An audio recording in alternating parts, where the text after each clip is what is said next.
नमस्कार साथियों, एक बार फिर आप सभी का वेलकम करते हैं BHU सर्किल के इस ऑनलाइन लर्निंग प्लेटफॉर्म में।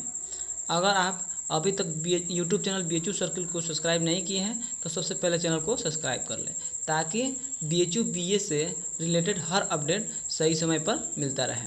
चलिए आज के वीडियो में बात करेंगे जियोग्राफी के सेट 2 की, जिसमें 30 महत्वपूर्ण क्वेश्चन को पढ़ो BHU एंट्रेंस के लिए काफ़ी महत्वपूर्ण है। तो चलिए चलते हैं। तो हमारा टॉपिक है सौरमंडल। चलिए चलते हैं फर्स्ट क्वेश्चन से। हमारा फर्स्ट क्वेश्चन है सौरमंडल का सर्वाधिक गर्म ग्रह कौन सा है? तो हमारा उत्तर हो जाएगा शुक्र। अब शुक्र को हम भोर का तारा भी कहते हैं और शाम का तारा भी। अब नेक्स्ट क्वेश्चन देखते हैं। किस ग्रह को सौंदर्य का देवता कहा जाता है? तो किसे कहा जाता है? शुक्र को ही। देखते हैं उत्तरी ध्रुव की खोज किसने की थी? किसने की थी? तो रॉबर्ट पियरी ने। अब नेक्स्ट क्वेश्चन देखते हैं। साउथ पोल पर पहुंचने वाला प्रथम व्यक्ति कौन था? सॉरी, यहाँ पर मिस प्रिंटिंग हो गया है, यहाँ साउथ कर लीजिएगा। तो कौन था? तो एमंडसेन। तो हमारा उत्तर हो जाएगा एमंडसेन। नेक्स्ट क्वेश्चन है पृथ्वी की उपसौर स्थिति किस महीने में होती है? तो हमने पिछले वीडियो में भी जाना था कि जो उपसौर स्थिति होती है यानी कि सबसे निकटतम दूरी को ही हम उपसौर स्थिति कहते हैं। तो किस में होता है? जनवरी में, यानी 3 जनवरी को।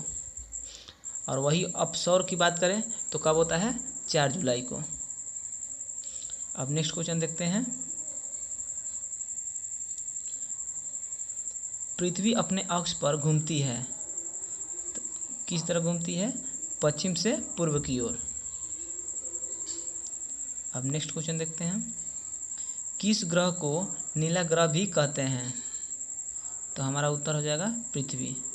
हम किसको नीला ग्रह कहते हैं? पृथ्वी को नीला ग्रह कहते हैं। अब नेक्स्ट क्वेश्चन। पृथ्वी स्थित है किसके किसके मध्य स्थित है? तो हमारा उत्तर हो जाएगा शुक्र और मंगल के मध्य। अब आगे देखते हैं। किस दिन पृथ्वी सूर्य के सबसे निकट होती है? तो सूर्य हमारा पृथ्वी के सबसे निकट कब होती है? तो 3 जनवरी को। तो हम आगे ही पढ़ाते इस स्थिति को क्या कहते हैं?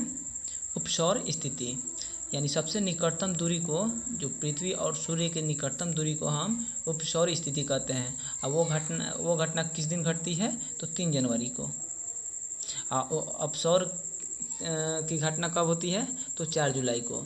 जो अधिकतम दूरी पर, जो पृथ्वी और सूर्य की अधिकतम दूरी होती है, उस स्थिति को हम अपसौर स्थिति कहते हैं, जो 4 जुलाई को घटित होती है। अब नेक्स्ट क्वेश्चन देखते हैं। दिन व रात होने का कारण है? तो किसके कारण हमारा दिन और रात होता है? तो पृथ्वी का अपने अक्ष पर घूर्णन के कारण।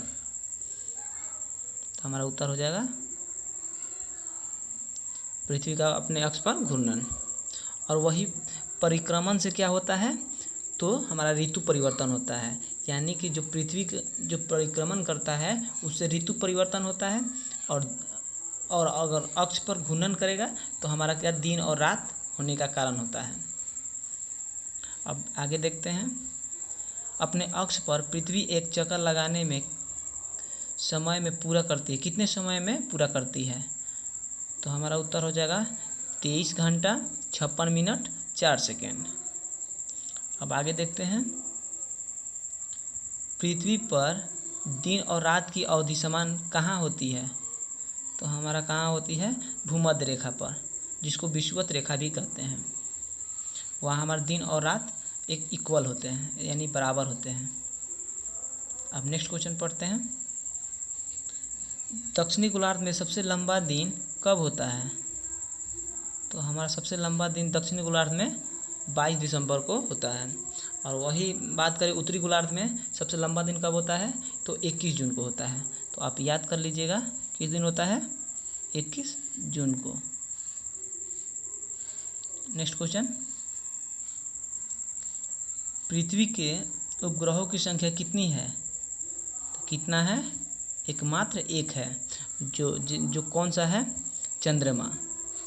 पृथ्वी का एकमात्र उपग्रह चंद्रमा है। अब नेक्स्ट क्वेश्चन देखते हैं, पृथ्वी के सबसे निकट स्थित ग्रह है, तो पृथ्वी के सबसे निकट ग्रह कौन सा है, तो हमारा शुक्र ग्रह है, जिसको हम भोर का तारा और शाम का तारा भी कहते हैं, आगे भी पढ़े हैं। अब नेक्स्ट क्वेश्चन देखते हैं, किन तिथियों को सूर्य की किरण विषुवत रेखा पर सीधी पड़ती है, तो हमारा विषुवत रेखा पर सीधी पड़ती है कब, तो 21 मार्च और 23 सितंबर, यानी इस दिन जो दिन और रात होती है तो इसका टाइम जो होगा ना तो इक्वल होता है 21 मार्च और 23 सितंबर को। अब नेक्स्ट क्वेश्चन देखते हैं, किस तिथि को उत्तरी गोलार्ध में सबसे लंबा दिन होता है, तो हमने पहले ही पढ़ा, तो कब होता है उत्तरी गोलार्ध में सबसे लंबा दिन, 21 जून को। और वही बात करें दक्षिणी गोलार्ध में, तो हमने पढ़ा भी है, तो कब होता है सबसे लंबा दिन दक्षिणी गोलार्ध में, तो हमारा हो जाएगा 22 दिसंबर। इसको अच्छा से नोट कर लीजिएगा, 22 दिसंबर।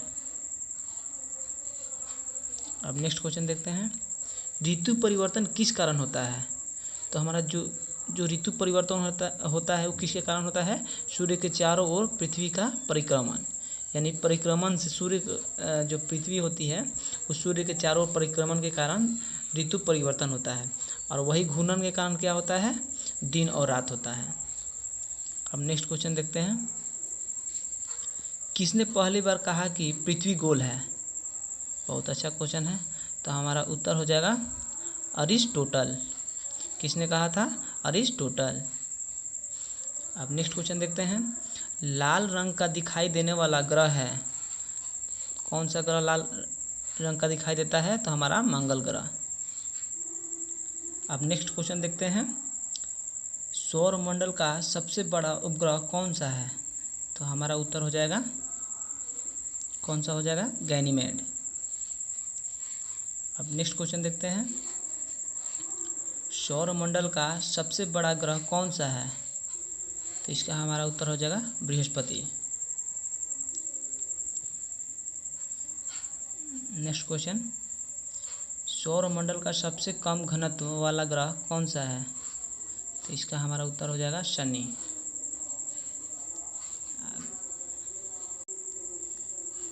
आगे देखते हैं, शनि का सबसे बड़ा उपग्रह कौन सा है, हमारा शनि का सबसे बड़ा उपग्रह, तो हमारा उत्तर हो जाएगा टाइटन। नेक्स्ट क्वेश्चन, यूरेनस की खोज किसने की थी, यूरेनस की खोज किसने की थी, तो हर्शेल ने। नेक्स्ट क्वेश्चन, कौन से दो ऐसे ग्रह हैं जो सहोदर भाई के नाम से जाने जाते हैं, बहुत अच्छा क्वेश्चन है, तो कौन से हैं, अरुण और वरुण। अब नेक्स्ट क्वेश्चन देखते हैं, कौन सा खगोलीय पिंड रात की रानी कहलाता है, तो इसका हमारा उत्तर हो जाएगा चंद्रमा। नेक्स्ट क्वेश्चन, चंद्रमा पृथ्वी का एक चक्कर कितने दिनों में लगाता है, तो हमारा उत्तर है लगभग 27.3 दिन में। नेक्स्ट क्वेश्चन, हैली धूमकेतु का आवर्तकाल होता है, तो हमारा इसका आवर्तकाल कितना होता है, जो टाइमिंग होता है वो कितने दिनों का अंतराल पे आता है, तो 76 वर्ष। अब नेक्स्ट और अंतिम प्रश्न हमारा है, क्षुद्र ग्रह जिन ग्रहों के बीच पाए जाते हैं वे हैं, तो हमारा जो क्षुद्र ग्रह होता है किन ग्रहों के बीच पाए जाते हैं, तो मंगल और बृहस्पति। अगर वीडियो अच्छा लगा हो तो चैनल को लाइक शेयर सब्सक्राइब करें। फिर मिलेंगे नेक्स्ट वीडियो में, तब तक के लिए थैंक यू, जय हिंद।